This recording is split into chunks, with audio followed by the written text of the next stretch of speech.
Hello শিক্ষার্থী বন্ধুরা, good evening. আজ আমার ডে 5 ক্লাস। আজকে তোমাদের জন্য খুবই গুরুত্বপূর্ণ একটা টপিক নিয়ে হাজির হয়েছি, subject verb agreement.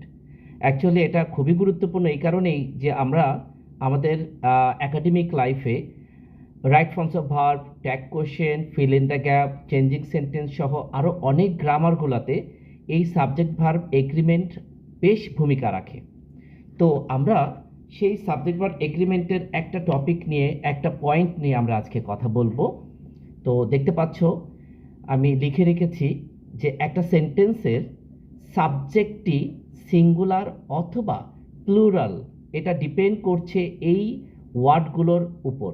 That means এখানে কিছু অ্যাডভার্বিয়াল ফ্রেজ এবং কিছু প্রিপোজিশন অ্যাড করেছি যারা একটা সাবজেক্টকে সিঙ্গুলার করে দেয়। যদিও স্টুডেন্টদের কাছে মনে হতে পারে সাবজেক্টটি প্লুরাল, দেখেই মনে হবে সাবজেক্টটি প্লুরাল, বাট সাবজেক্টটি মাস্ট সিঙ্গুলার হবে। সো বন্ধুরা, দেরি নয়, আমরা ওয়ার্ডগুলোর সাথে একটু পরিচিত হই।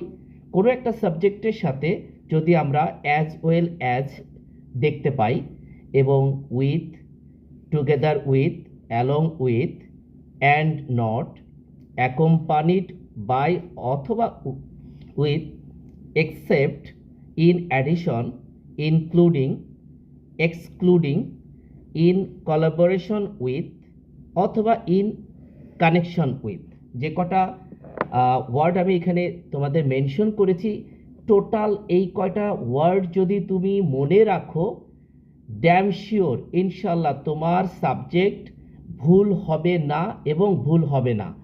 এই কয়টা ওয়ার্ড যদি কোনো একটা সাবজেক্টের সাথে যুক্ত থাকে এবং পরবর্তীতে আরও একটা সাবজেক্ট এর সাথে ইনক্লুডেড থাকে, তখন আমরা প্রথম সাবজেক্টটি সিঙ্গুলার থাকবে এবং এই সাবজেক্ট অনুযায়ী পরবর্তী ভার্বটি সিঙ্গুলার হয়ে যাবে।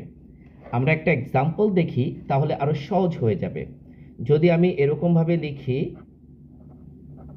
রহিম along with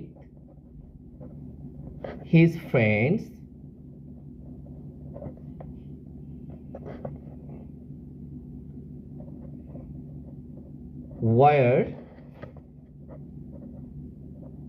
was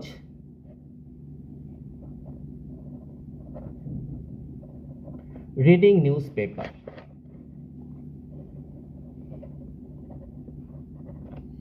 তাহলে তোমাদের কাছে প্রশ্ন থাকতে পারে যে রহিম এবং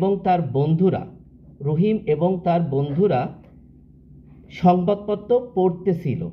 তো জেনারেলি সাধারণত স্টুডেন্টরা চিন্তা করবে রহিম এবং